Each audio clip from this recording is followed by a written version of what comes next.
Okay guys, so J Motors TV. So eto, meron tayong kaharap dito, Dominar 400 2026 model.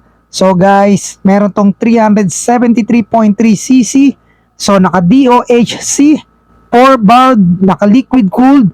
So meron tong max power na 29.4 kilowatts at 8,800 RPM. So may max torque na 35 Newton meter at 6,500 RPM.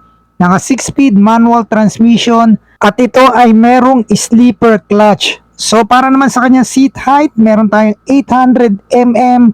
Ang size ng gulong sa unahan, 110/70/17 at sa likuran naman 150/60/17. Syempre, naka-tubeless tayo dyan na merong 320 mm disc sa front at 230 mm disc sa likuran. So guys, naka ABS tayo dyan.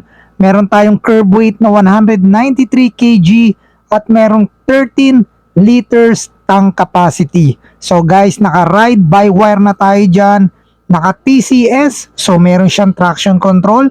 Syempre, naka LCD yung kanyang panel. May charging port. Sa halos kompleto yan. Naka inverted port at saka meron na siyang windshield, no?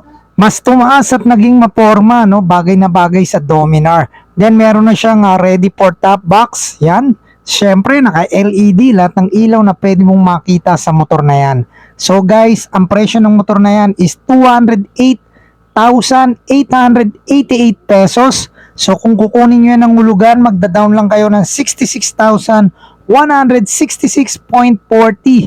So sa 36 months, 7,321. Okay guys, so anong masasabi nyo sa bagong mga motor na nilabas ni Bajaj Philippines ngayong 2026? Okay, so i-comment nyo lang yan kung kailangan nyo ng ganyang unit para ma-assist ko kayo, no?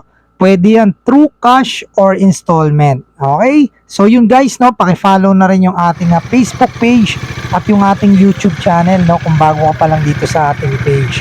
Alright, so ride safe sa inyo lahat. God bless you all and peace out.